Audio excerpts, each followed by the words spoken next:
de processo penal. É uma questão que envolve competência. Quem seria o juiz competente, por que seria aquele juiz e qual seria a consequência. E o voto do ministro Cássio Nunes Marques, no meu ponto de vista, foi perfeito tecnicamente. Ele fez uma profunda análise, justificando por que a 13ª Vara de Curitiba seria competente. Então, o voto dele, eu penso que foi perfeito. Ele disse que diversos atos ocorreram justamente em Curitiba, no que se refere a algumas refinarias no Paraná. O contrato com a OAS, por exemplo, foi assinado em Curitiba. Além disso, dizer respeito sim à Petrobras, aqueles 4 processos. Então, o voto dele ficou irretocável, ele abordou profundamente os pontos importantes. E eu concordo plenamente com ele. E diversamente do voto do ministro Fachin, que no meu entendimento técnico e jurídico não era um voto claro, não estava muito demonstrado juridicamente o porquê ele entendeu que a 13ª Vara de Curitiba não era competente. Ele não justificou por que foram anulados os processos. O próprio ministro Cássio Nunes Marques ressaltou que quando a competência relativa, que é a competência que diz respeito ao território, não se anula os processos. Então, eu queria ressaltar que, sob o ponto de vista jurídico e técnico, o voto do ministro Cássio Nunes Marques foi perfeito. Estou atualizando o placar, 8-2, o ministro Barroso acompanhou também os colegas. Mais uma pergunta, Ana Paula Henkel, por favor, Ana. Boa noite, doutora Tameia. Bom, eu como uma devoradora aí de material jurídico, principalmente das suas aulas, dos seus artigos, eu me lembro que a senhora numa aula disse muito bem sobre incompetência relativa, né, ou eventual incompetência, que isso não anulava processos. É isso mesmo? Eu queria que a senhora explicasse um pouco isso. É isso mesmo, é isso mesmo. Qual é a diferença entre competência relativa e absoluta? Incompetência absoluta diz respeito à matéria, diz respeito ao crime que está sendo apurado. Eu nem lembro se já dei algum exemplo aqui, mas, por exemplo, o crime de tráfico internacional de entorpecente, quando é internacional, a competência é da Justiça Federal, tá? É uma questão pacífica. Então, a Justiça Estadual, ela é absolutamente incompetente para julgar um tráfico de entorpecente, tráfico internacional de entorpecente. Então, se, por exemplo, tramitou um processo de tráfico internacional na Justiça Estadual de São Paulo, e se depois ele é remetido para a Justiça Federal, o juiz vai ver que era um processo completamente nulo, porque havia a incompetência em razão da matéria, que é chamada incompetência absoluta. Por outro lado, a incompetência relativa, ela diz respeito ao lugar da infração, ao território, é a chamada competência territorial. E foi essa incompetência reconhecida pelo ministro Fachin. Ele entendeu que não seria competente, territorialmente falando, a 13ª Vara de Curitiba, e sim o Distrito Federal. Logo, constatada uma alegada incompetência territorial, que no meu ponto de vista não existe, tá? A 13ª Vara não era incompetente. Ainda que se constate nesse sentido, que entenda-se nesse sentido, não se anula os processos. Eu acompanhei agora rapidamente também o voto do ministro Marco Aurélio, ele fala justamente nesse sentido, não faz sentido algum. Então, eu reitero para que todos assistam o voto do ministro Cássio Nunes Marques. Ele fala que ainda que se entendesse que não era o juiz competente, teria que estar demonstrado prejuízo à defesa para se decretar uma nulidade. Ele ressalta que houve a preclusão, que essa matéria já havia sido discutida.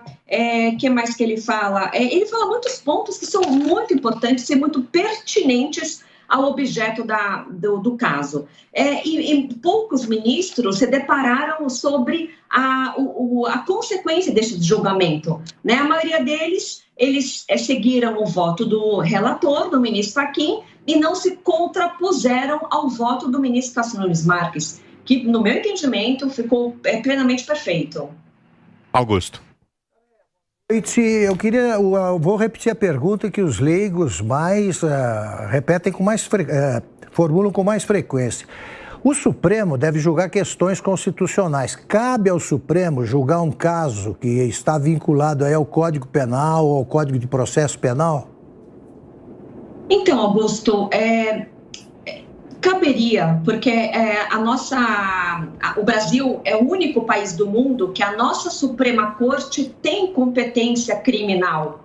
Eu não concordo com essa competência, mas está na Constituição. Então, a Constituição diz que o Supremo tem competência para investigar as pessoas que têm foro privilegiado perante o Supremo, né, deputados, senadores, se cometerem crime, é o Supremo que julga.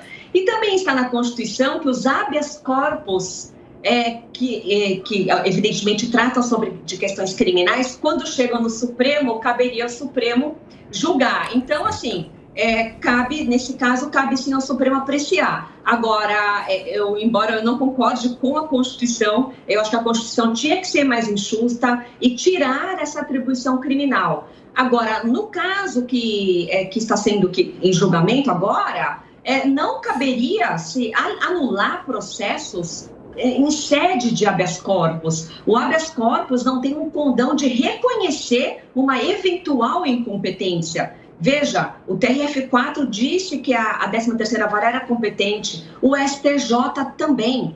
Então, por mais que a maioria do Supremo tenha entendido que é incompetente, nós temos que acatar e respeitar essa decisão. No meu entendimento técnico, não poderia ser discutido em sede de habeas corpus. E o que eu vejo também, Augusto, que acho que todos os ministros, nenhum deles é penalista, nenhum deles é da área criminal. E seria muito importante que a próxima vaga agora do ministro Marco Aurélio fosse ocupada por um penalista, porque é muito importante ter clareza nesses conceitos. E reitero o voto do ministro Cássio Nunes Marques, que foi perfeitamente técnico sob o ponto de vista do Código de Processo Penal.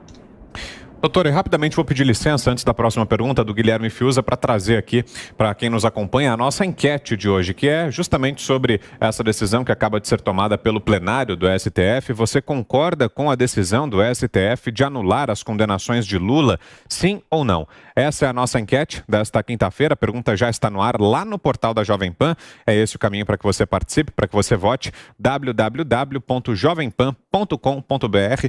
Acesse, dê a sua opinião. Daqui a pouquinho, no final do programa, os resultados da nossa enquete de hoje. Vamos à próxima pergunta, então. Guilherme Fiuza, por favor. Fiuza. Doutora Tameia, boa noite. A senhora não vai usar essa expressão, mas deixa que eu uso. Nós estamos diante de uma aberração jurídica, né? Pelos motivos alegados para esta manobra e pelo tamanho da consequência, considerando os crimes, né, a monta dos crimes que estão aí em avaliação. Nós vimos, nós acompanhamos também um pouquinho aqui uma parte do voto do ministro Marco Aurélio, que me parecia, inclusive, indignado, né? O ministro Marco Aurélio parecia indignado no seu voto e assinalando um ponto, que é o que eu quero lhe perguntar, justamente sobre a questão da competência já ter sido apreciada e sancionada, né? Como a senhora vê esta possibilidade de desfazer, na verdade, de desautorizar todo o judiciário que já tinha decidido sobre isso?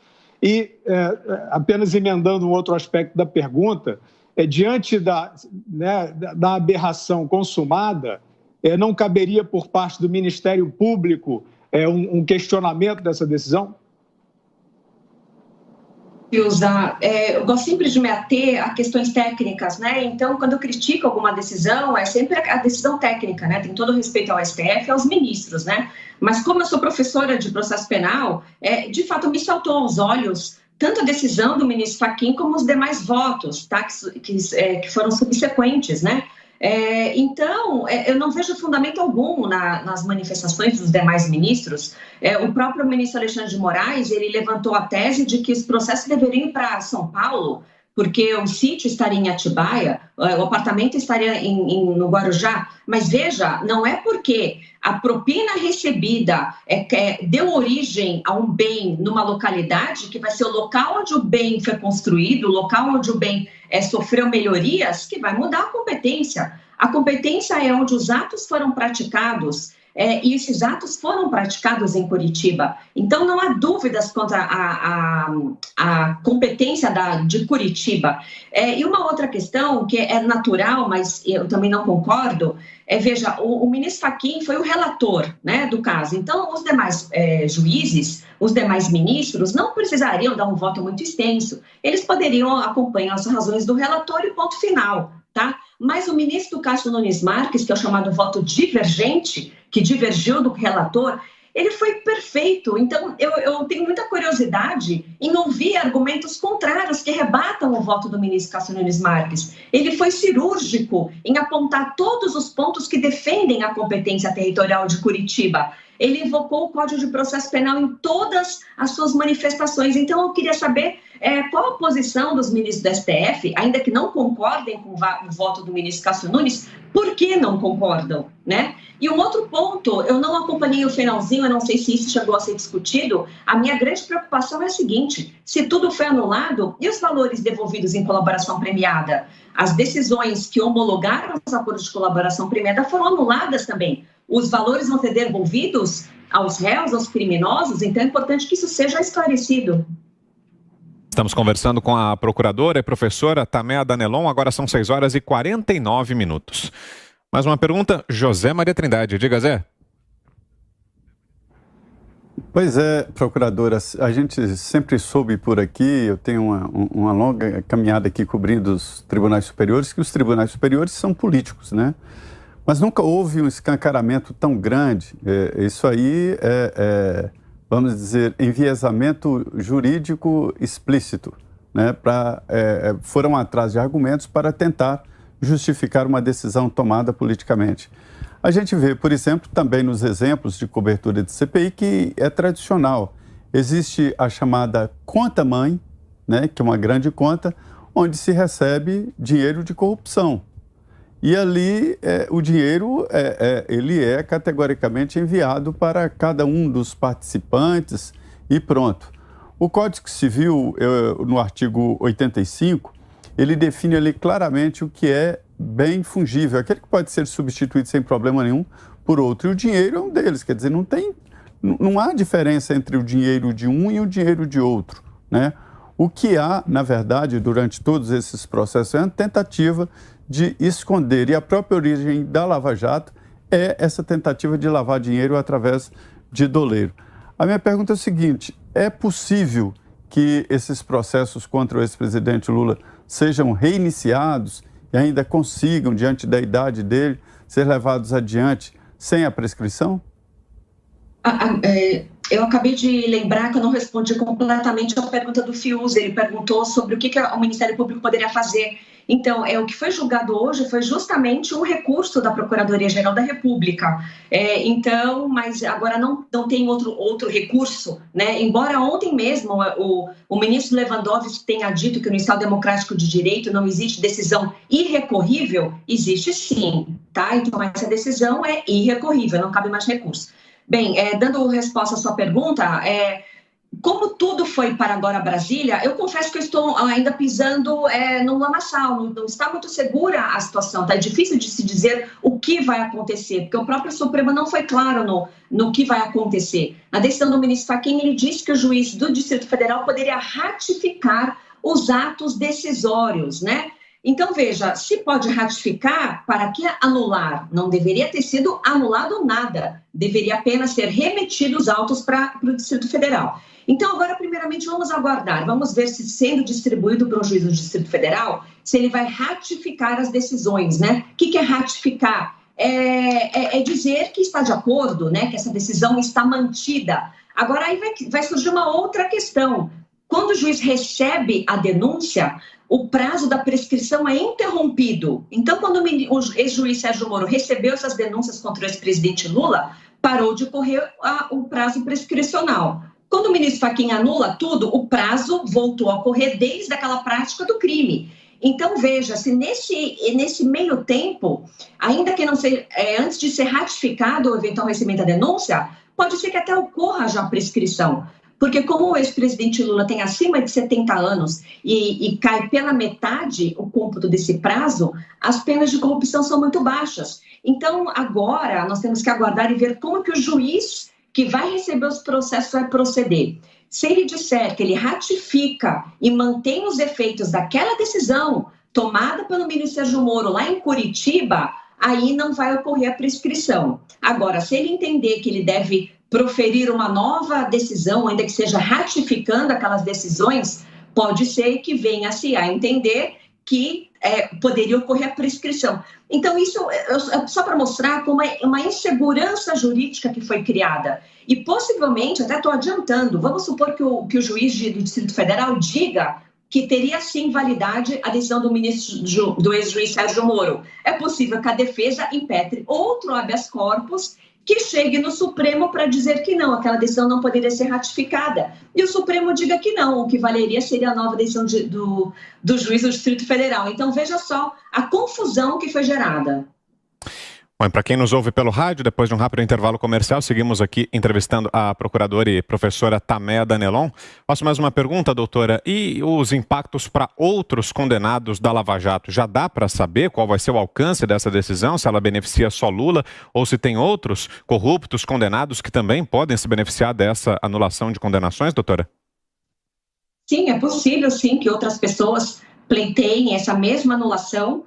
Aqueles que foram julgados por fatos semelhantes a esses 4, que eles sustentam essa mesma tese, né? Quando um tribunal garantista, né? E eu entendo que a nossa Corte Suprema é mais garantista, é mais voltada aos direitos do réu, é mais propensa a anulações, absolvições e solturas. Quando se forma um precedente que favorece a defesa, sem dúvida que os excelentes advogados criminalistas que nós temos no Brasil vão se utilizar dessa mesma tese e tentar também anular processos de outras pessoas. Então, veja, reitero na grande insegurança jurídica que essa decisão vai causar. Perfeito, nós ouvimos aqui então a professora Tameia Danelon, professora e procuradora da República, conosco aqui em Os Pingos nos Is mais uma vez, sempre explicando, detalhando para a gente esses aspectos jurídicos todos com muito brilhantismo. Obrigado pela presença aqui, doutora. Um abraço, uma boa noite. Boa noite, só ressaltar que eu sempre falo em nome próprio, tá? Eu não represento o Ministério Público Federal, não falo em nome deles, mas como professora de processo penal, boa noite a todos e muito obrigada. Perfeito.